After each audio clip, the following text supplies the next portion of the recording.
Thank you. Thank you. Good afternoon, everybody. This is Greg Core at the Office of Special Education Programs, and I'm here with Angela Tanner-Dean and Christine Pilgrim, and we're going to spend a little time today, not the full hour, but some time kind of providing you some clarification tips. But before we roll into that, I have a brief announcement to make. The EMAPS IDEA Part B Maintenance of Effort Reduction and CEIS survey, I know that's a mouthful, survey for FFY 2017 to school year 2017-18 opened yesterday. That's Monday, April 1st, and it will close a month later on May 1st. And data managers, if you're on the line, you should have received an automated mail from email from EMAPS announcing the survey has opened. And in that message, it gives you the URL for how you can access that survey. I won't try to give it to you here over the phone. Please remember to use the data file template emailed to data managers on Monday, March 25th, so over a week ago, from Eden, when preparing your data submission. One other note is that there is a scheduled system migration between Thursday, April 11th and Wednesday, April 17th. And during this time, EMAPS will be unavailable. They're going to try to shorten the window as much as possible so that the period of unavailability is minimized. Part B data managers were sent a copy of the EMAPS IDEA MOE-CEAS user guide containing frequently asked questions, but if you can't find their response to your question, you can contact the Partner Support Center. So that brief message here about the survey, please look for that in your email if you're a data manager and haven't seen that yet. So let's then roll into the topic of the day, FFY 2017 SPP APR clarification tips. I want to thank you all for joining us and extend my appreciation for all the great work that states have done to prepare for and then submit their SPP APRs on February 1st. Doesn't seem like it's been 2 months, does it? But it has. What have we been doing over the last couple of months? Yeah. Well, what we've been doing is very carefully reviewing your submissions. Where there are any concerns or issues, we highlight those and discuss those internally to make sure that we have consensus here about what it is we're seeing and how we want to treat that. And this is all in preparation for clarification period, like we've done for many years. I can't remember the first year now, but for many, many years, we have provided states an opportunity to clarify or correct data in their initial February submissions. So that's what today's call is all about. Christine and Angela will work you through the clarification tips to prepare you for the upcoming clarification period. So I'm going to turn it over to Christine and Angela. Thanks, Greg. Good afternoon, everyone. Angela and I are going to tag team this very brief conversation to prep you for clarification.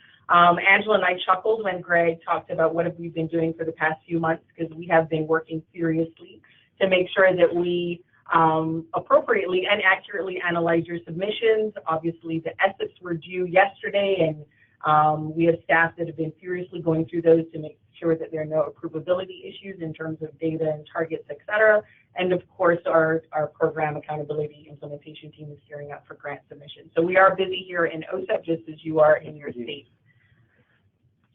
So for those of you who have sort of been a part of the clarification party with us all of these years, this presentation mirrors pretty closely what we shared with you last year, but we want to make sure that we raise these tips again to make sure that everyone has a clarification experience that leads to accurate data being reported. So As was the case last year, clarification is going to be staggered for Part C and Part B programs. Part C will enter the clarification period first, starting on Thursday, April 4th, and will run through Thursday, April 18th.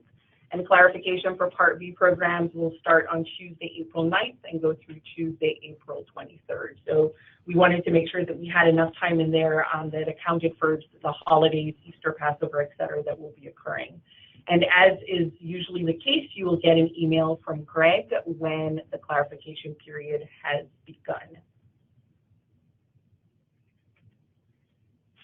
So just in terms of general guidelines, as you think about having clarification calls with your state leads, we encourage you to take advantage of the time you have during those 2 weeks to talk to your state lead and walk through any of the questions you may have about any of the OSEP response language that you have found in your submission.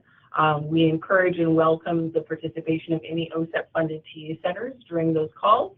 And we do recommend that states wait a day or two before scheduling those calls, like not trying to schedule it on April 4th or April 5th. Give yourself a day or two to really go through the OSEP responses and what we've said in your submission to make sure that when you have set up that time that it moves pretty efficiently. Please communicate directly with your state lead if you have any questions or concerns or issues about OSEP response language. And while on the progress page, there are check marks under the data notes to let you know that we have OSEP response language under particular indicators. That should not take the place of your careful review of each indicator as you're looking for OSEP's analysis. One additional item about clarification calls. I mean, typically they consist of state leads and states walking through the OSEP responses and the reason for our response to your submission. We just want to remind you that determinations is not a topic of conversation on a clarification call because determination status isn't determined until after that period in time. So state leads are not going to be able to share anything with you about potential determination status or anything like that on a clarification call.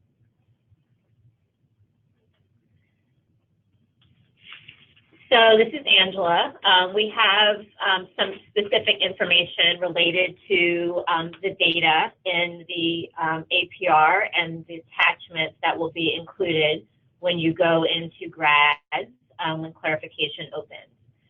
For those of you who have been through this before, you will know that the data rubric is attached in GRAS that will have the scoring for the APR 616 data and also scoring for the 618 data that is submitted through EdFax. If you have concerns or questions about the scoring that is reflected for the 618 portion of your data rubric, we ask that you submit those concerns via email. We put the email on the slide. It's sppapr@ed.gov. With an explanation of why you are not in agreement with the scoring and any additional information or documentation to support your concern, and we will review that email and the information that you provide and make any changes to the 618 scoring of the rubric if appropriate. As a reminder, the scoring that's reflected in the rubric is based on your initial submissions of the 618 data. So the accuracy and completeness scores would not be impacted if you submit subsequent data at a later date to correct or revise your original submission. So the scoring is based on the initial submission. Another document that's going to be attached to your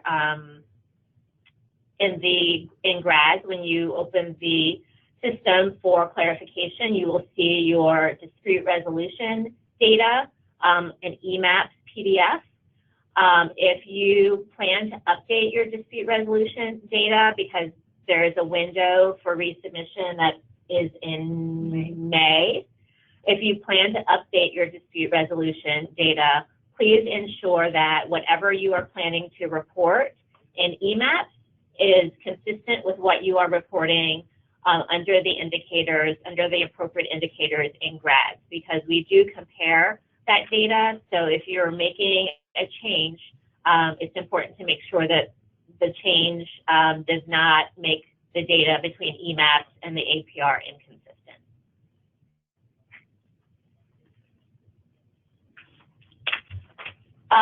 Some indicator-specific information that we wanted to remind you about. OSEP response language for the ESEP is specific to issues regarding data. For example, baseline targets, data inconsistencies, or missing data. I think Christine mentioned earlier that we do a very quick check after your April 1st submission to make sure there are no approvability issues. So those are the things that I just described, baseline targets, inconsistent or missing data, that would impact approvability. So if any of those things are an issue, we will flag that in the introduction of your APR, identifying what the concern is, and you will have the ability to ask questions, address these issues, and make any necessary changes during clarification.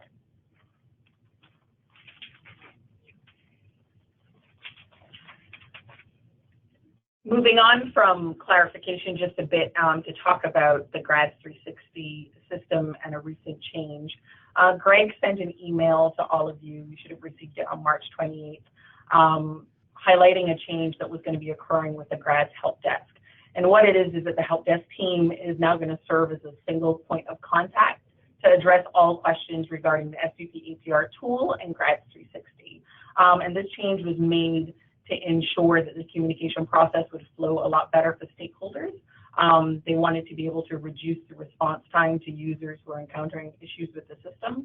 And by having this single point of entry, they would be able to track everything that comes in the past. When you would post up on the discussion board, that wasn't tracked in the same way as issues coming in through the help desk. So they see this as a mechanism to ensure that all issues are tracked, that the turnaround time for you to get responses is as quick as possible, and that you have the single point of entry. With that, the discussion board, as you have known it, would now transition into a communication board where OSEP would be able to communicate updates to you, that updates that affect multiple users based on what we're seeing come through the help desk in terms of issues you're having with the system or with the SVP APR tool. The contractors have let us know that they are willing and eager to help, either by phone or if you email them. The email address is on the slide, helpdesk@osepsupport.com, and they anticipate that you would be able to get a response within 1 business day.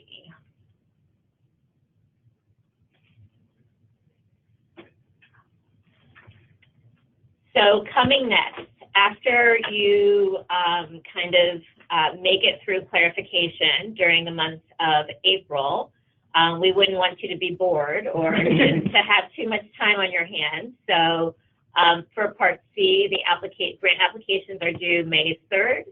For Part B, the applications are due May 17th. And then, as we have the past several years, we plan to issue determinations late in June prior to the July 1st grant award. So we're just keeping things moving for you guys. We've already, I think, thank you for submitting your ESEP, but want to do that again. We are, doing that initial review over the next day or two, and then we'll be doing a deeper analysis over the next several months. Now, I think we have a few questions in the chat. Let's take a look at those. Jennifer, do you want to let us know? Sure. We have the one question that came in. It said the current APR ends next year. Will we need to include new targets for the next 5 years in the APR submitted in February 1st, 20 question mark.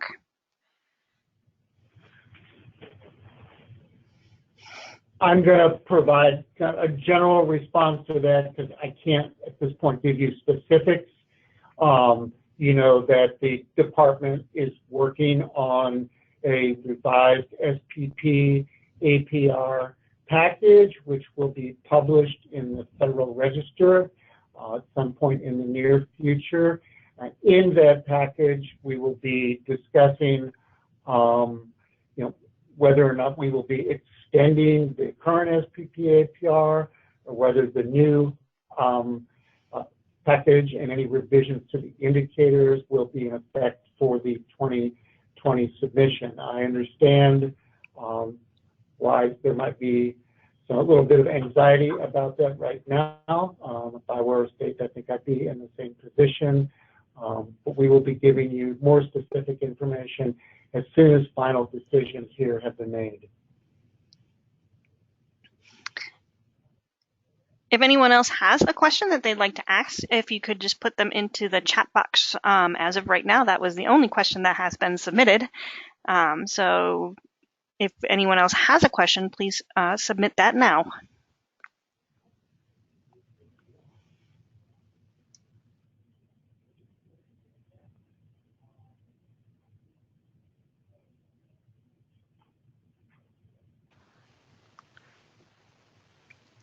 I assume that Christine and Angela must have done such an awesome job of that it's all crystal clear. Anything at all coming up, Jennifer? One just came in. It says, is there only one round of clarification for the SPP APR? Yes, there is only one round. It's the 2-week period that is on that very first slide. So there's one period of clarification. In terms of rounds, I don't know if the question is asking whether or not you can talk to your state lead multiple times during that period. Yes, you absolutely can talk to your state lead multiple times during that period. You can have access to your indicators and the data in your indicators for that entire clarification period. So you have the ability to, work on one indicator one day and another indicator another day. The system will remain open for you to make revisions and edits until the end of the clarification period. Excellent. So the next question that came in, have you seen any trends in clarification needed across states? That's an interesting question. I don't know that we've done any data analysis on that, but in terms of being someone who's worked with the APRs over the last several years, I think that there was an increase in, issues raised in clarification when there were changes to the measurement table. I think that is kind of a natural thing that occurs. When there are changes, particularly if there are significant changes, that first year of transition, there are more issues flagged, and we probably have more conversations with states about what it is that needs to be reported in order to be consistent with the new measurement. But I think generally for indicators that have been around and have not really changed over time, there isn't a whole lot of discussion. Like there's not a ton of discussion around Part B Indicator 5. There's not a ton of discussion around, that's the only one that's actually coming to mind right now. But changes in the measurement table definitely trigger an increase in issues being identified for clarification and the number of conversations that we're having with states. Excellent. The next question that came in, it said, Hi, I am a new coordinator and I'm still learning how to navigate through GRAS. Where will I find the clarification section once it's opened? So when you get the email from Greg saying that clarification has begun, you can log into GRAS using your login and your password, and you will be able to open all of the indicators in your SPP APR. And the way that the pages are set up, you'll see the data that you submitted, and then you'll see a OSEP response box.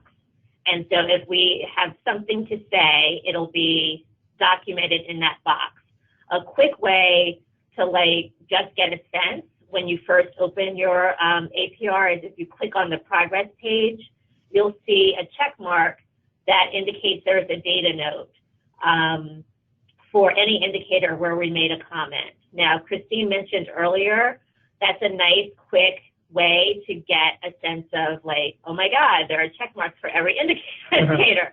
But still, we recommend, even if there's not a check mark, you go open up every single indicator and make sure there is no OSEP response language. Because if there is OSEP response language, 95% of the time, it is in there because we are requesting that you address something.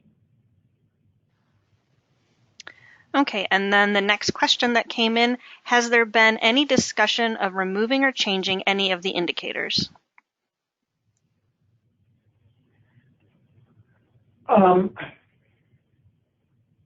No, we held the Rethink listening sessions a while back and gave stakeholders, not just states, but the public opportunity to comment on the indicators, and we've certainly taken some of those suggestions under consideration. I really can't talk at this point in any more specificity about what the department is envisioning, but that information should be forthcoming soon. Excellent. And I just put out a thing asking if there were additional questions, but as of right now, that's the last question that has come in. Okay. We'll give it just a little bit of wait time. If not, we'll close it out.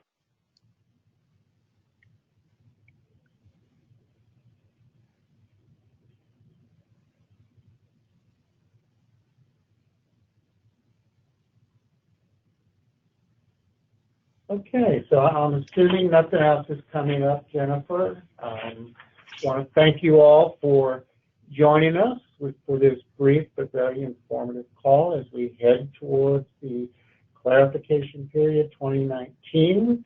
I want to remind folks that today's call takes the place of the normally scheduled monthly TA call, which would have been on April 11th. So there won't be a call on April 11th. We will revert to our normal second Thursday of the month schedule in May. So that next call will be May 9th.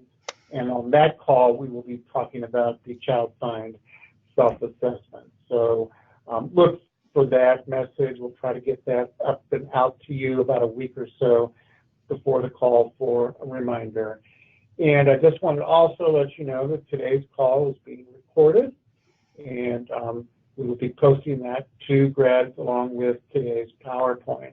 If you have any specific questions after the call today, don't hesitate to contact your OSEP state lead.